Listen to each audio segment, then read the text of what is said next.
Welcome to TMI, a podcast by Henry Ford Allegiance Health.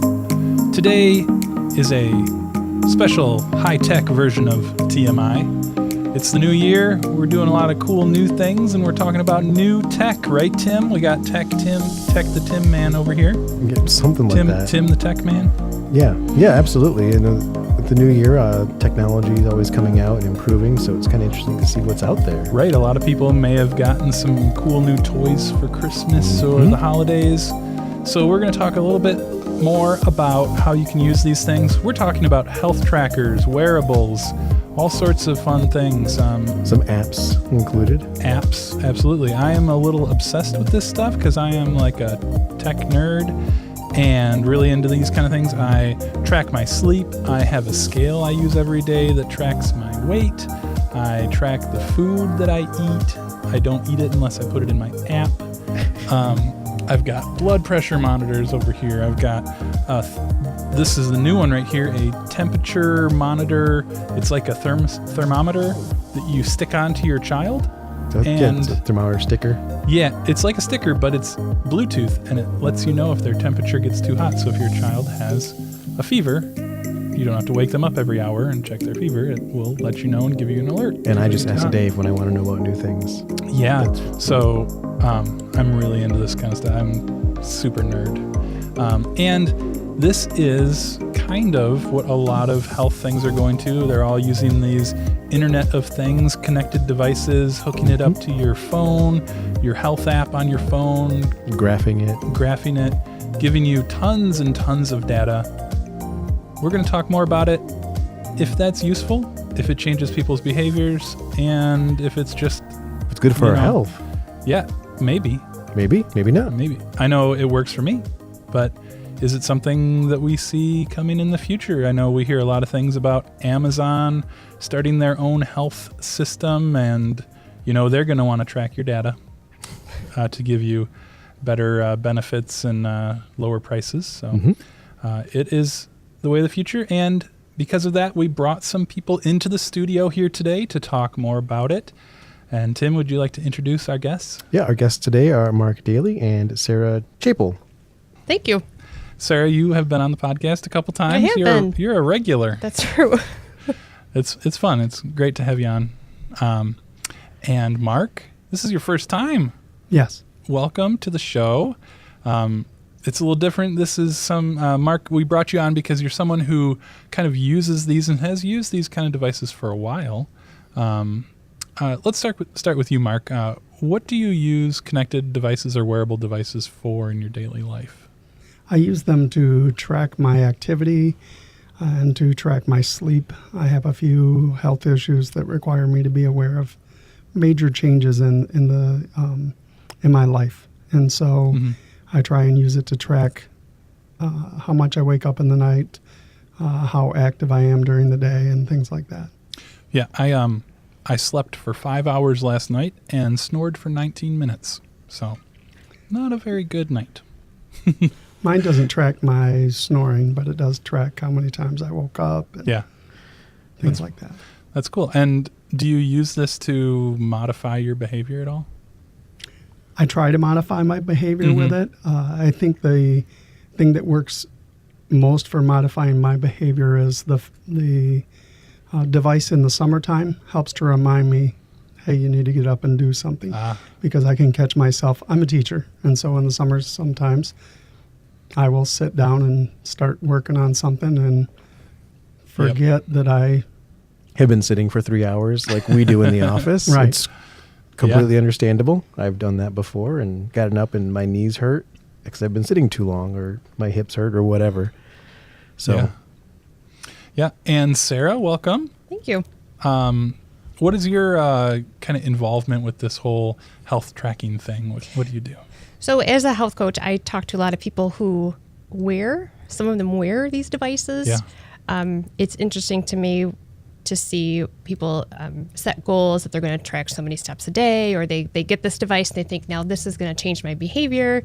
And then I meet with them a few months later, and did it actually change your behavior?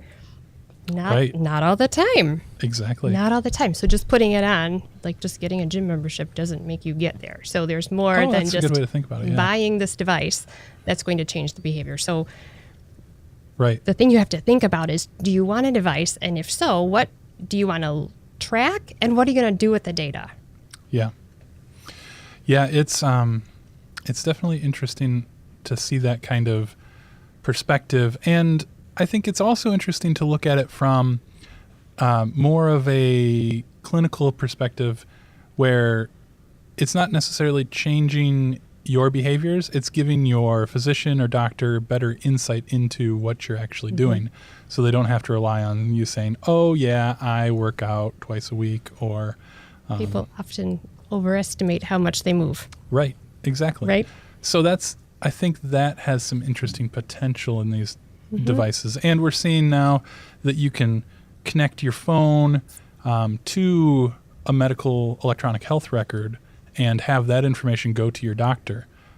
It's still very early on in the stages of that, so a lot of places don't support it yet. But I think that's kind of interesting. It's also kind of concerning, especially when you get insurance providers giving you lower premiums and rates based on just wearing a device. Because you could put that on your child Oh, yeah. or your dog. That's true, and a lot of kids do. A lot of children do have the some of the wearable tech, and it's kind of when they're younger. I don't know. I think about my kids; they're bouncing all over the place. I'm like, they don't really need to move. They're moving on their own because they're kids. They don't necessarily need this, and to me, it's almost like a behavioral thing, like you mentioned. Sure, like just because you have something, maybe then it's like thinking about it. Like, did I do this or did I not do this? And then I guess I always wonder about the mental aspect of it. Right. It's nice to have those alarms that go off. You can set the devices to, you want so many steps per minute or whatever that behavior is. And it reminds you, I have been sitting for 2 hours or I've been... Time to get up. And there's somebody in our office that every once in a while it says, remember to breathe, because she always forgets to breathe. I don't know if that's sensing her oxygen level through the watch or what, but it's kind of neat. Yeah, I think it's a heart rate thing? rate thing. So when her heart rate's up, or I don't know how it's set off, but it's I think it's tied to her heart rate, and it just says breathe, relax. And those, as far as like accuracy of them, the heart rates seem to be pretty accurate. There was some research done at Stanford about accuracy, and they tested 7 different devices. They found that the heart rate was within 5% error, which was good, right? Because it's a direct measurement. But interestingly, they found that the calorie expenditure was off between 23 and 93%. Right. So it can be scary if you are basing life decisions on this data that is not to the same standard as medical grade equipment. So that's something to keep in mind. Right, and we're starting to see these devices become more accurate. A lot of the first ones, I remember I had the first Fitbit, and it was like if you sat the wrong way or you were on a bike or something, it would totally miscalculate. Yes, But now things like with the Apple Watch, just last week it got approved by the FDA to do EKGs. So you just have it on your wrist and you hold your other hand on it, and it goes through your whole system, and it senses. It's like electrodes, basically. Yeah, kind of going through. So that gives you an accurate EKG. Pretty wild. So, but I mean, there's the watch, but there's lots of different devices, and I wonder what. I guess a general question: what devices are best for like what activities, or what what could people use? Yeah. Because I had a Fitbit, and I slept with it. It told me I slept terrible. I knew that already. But I couldn't, it didn't work for me, I guess. Right. And I know there's different devices, so I don't know if there's lots of devices. I had a Fitbit too, and I wore it. And I don't know if that really changed my behavior. And then I thought, I have to charge this thing every few days. This is kind of a pain. Yeah. But as far as the devices for different activities, some of them, I know there's some that you can use for swimming that are, there's a certain depth, they're waterproof. With biking, I know you can't you could put the Fitbit on your ankle and it can track your pedals that way, but if you put it on your wrist, it's not going to be accurate. Right. Yeah.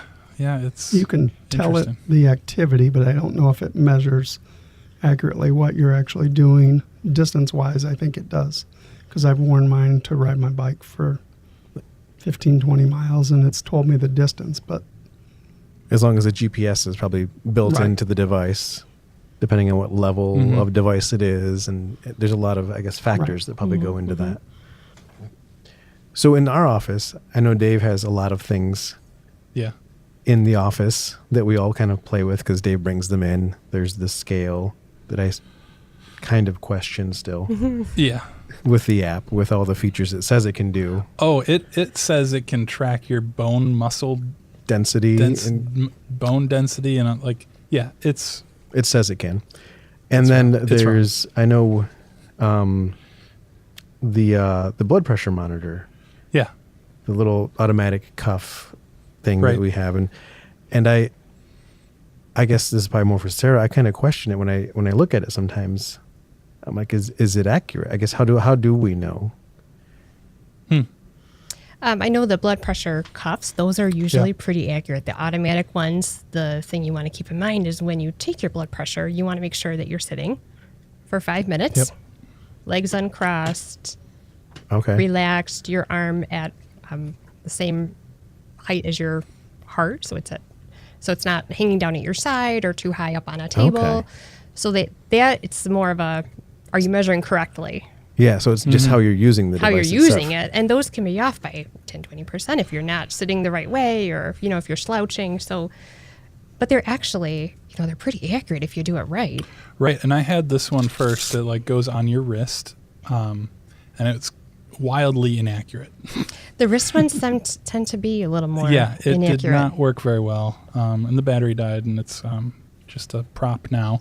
But I got this nicer one that you can sync 2 different profiles to it, and it's Bluetooth. It syncs with your phone, and Does it's it play music great. too? Yeah, it has Alexa built in. No, it makes toast. No, but that one works really well.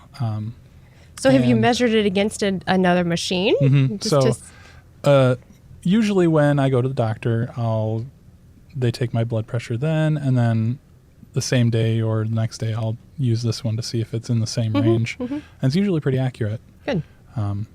It tends to be a little lower. Maybe that's the environment I'm in. Maybe I feel more comfortable at home doing my blood pressure. But it tends to run a little bit lower, but it's consistently Yeah, lower. Good. So good. yeah, and with a lot of these things like the scale, that one, it seems to be pretty accurate. It seems to be consistent. I don't know how accurate it is, but it's consistent, and it gives you more of a trend of your weight. Exactly. And it's been really helpful as I've been trying to lose weight over this past year. I can see a clear cause and effect of when I have too much food for a couple weeks, I go back up again, then I can go down, and And that's important too, just to get a baseline. So let's say your scale is off by 10 pounds. Does that really matter? Probably not, as long as you're trending in the right direction. The Right. same with your devices. If you have a Fitbit and you're at 5,000 steps a day, maybe you up to 6,000. Maybe you just kind of get a baseline. Maybe some days are 2,000 and some days are 5,000. Can you make it, can you up your steps by 500 or 1,000 a day and have that your new baseline? So when you get a device and you're wanting to change behavior, you have to think about what's my goal with this? Some people they'll set a goal that's not realistic, that they're going to hit 10,000 steps or whatever number they pick every single day. And at lunchtime, they're like, there's no way I'm going to get this. And they kind of give up. So it doesn't necessarily help them. Sometimes the data can be discouraging. yeah. So I guess with that, what kind of, I know you work with people with the health coaching piece, and then Mark, I know you use devices for a long time as well. And Right.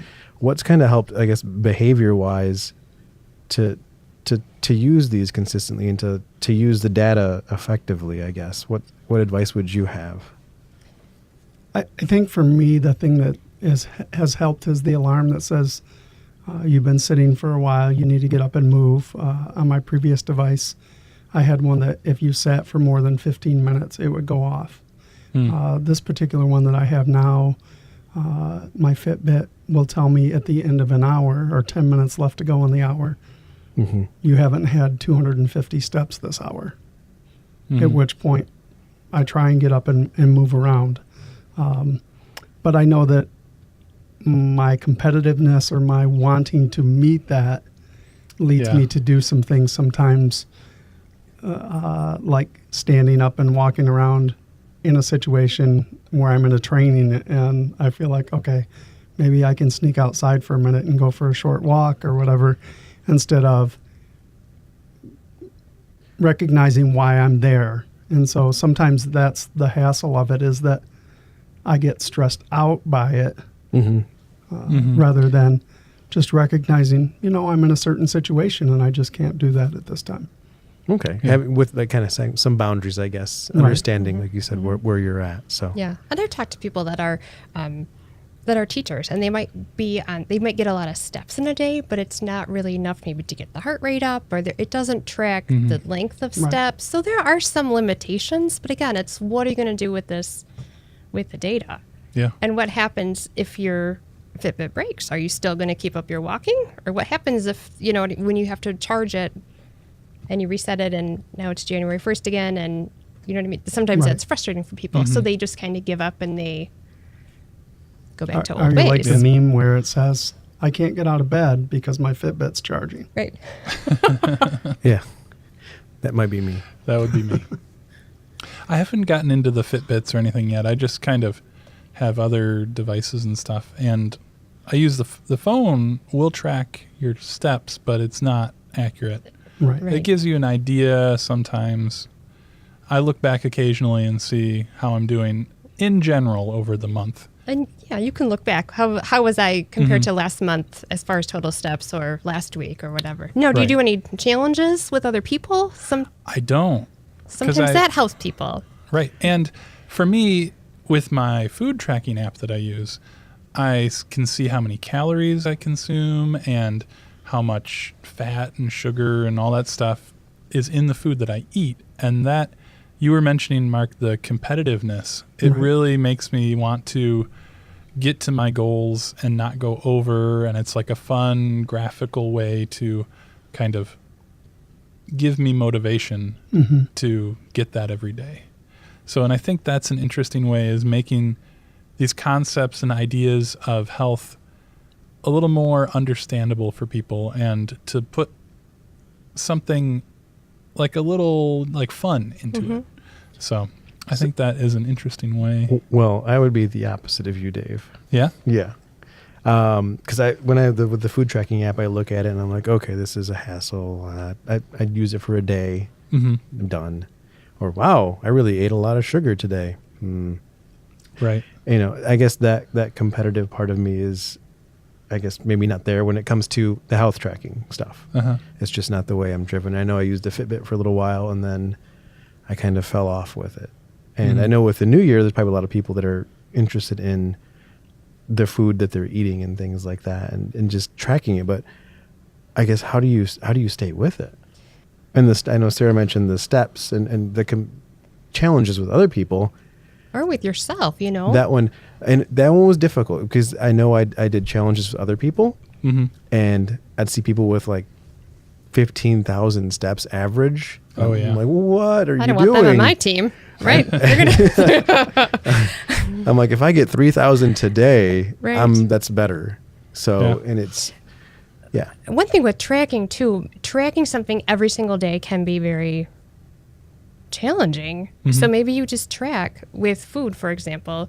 If people are wanting to track food, I have them track 2 days during the week, whatever 2 days, and then a day on the weekend. And you get an idea over 3 days. Most people tend to do the same behaviors, right? Some people will only track the good days. They don't want to track the weekends because they don't want to, if it isn't in their app, it didn't happen, right? So just being realistic with that. But you don't have to track every single day. And if you skip a day, or if you're not sure how to put a food in your app, or it's not part of the database or whatever, you just skip that meal and move on, right? So it's not an all or nothing kind of thinking. Right. I will say though, with the food tracking in particular, the app that I have has made it pretty easy with like the barcode scanner. You can use your phone. You can kind of just like find the the scanner and just scan it in and be like, yep, I had one of those. Mm-hmm. Oh, that's not that good for me. Right. So I had 0. I had a half of those. Yeah. So The numbers all work out at the end, don't they? Right. Yeah, and it kind of, this using health devices, it always makes me think what the future of healthcare is going to look like once the technology becomes more accurate and these things can be integrated into our health record and people are just tracking. Like, will we get to a place as a health system where we don't necessarily react to health issues? We can proactively see things starting to happen. Like if your blood pressure is starting to go up, if you're having, like in the news article that came out last week, someone determined that they had a heart condition based on what their Apple Watch was doing. And the doctor even said, if you didn't have this health tracker, we probably wouldn't have caught it.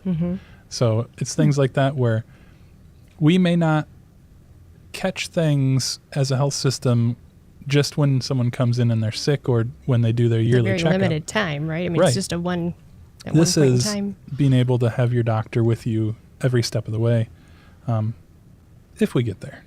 Interesting, isn't it? well, and saving some. Exciting. I think some of it's saving that information too, because some of that you'll have that data built up over time, and maybe sharing that. I think is a big part of it too, because Right. And I think that's a big challenge we're seeing now as a health industry is how do we deal with all this data? Like I have 6 things around me here that track data that I use all day, every day. And our doctors most doctors aren't ready to deal with that, or the systems aren't in place to get trends or identify issues that pop up. So it's an exciting time to use these things, and I'm sure we're going to hear a lot more about them in the future, but remember to breathe. And if you would like some more great information to help you, maybe while you're going for your next walk, listening to a podcast, you can check out more episodes of TMI on iTunes. We are on the internet on our website at henryford.com/podcast, and you can listen to some fun things there. We'll be back soon with another podcast. I'm not sure what it's going to be, but I know it's going to be interesting. So thanks for listening, and thanks for being on the show, guys. You're welcome. Thank you.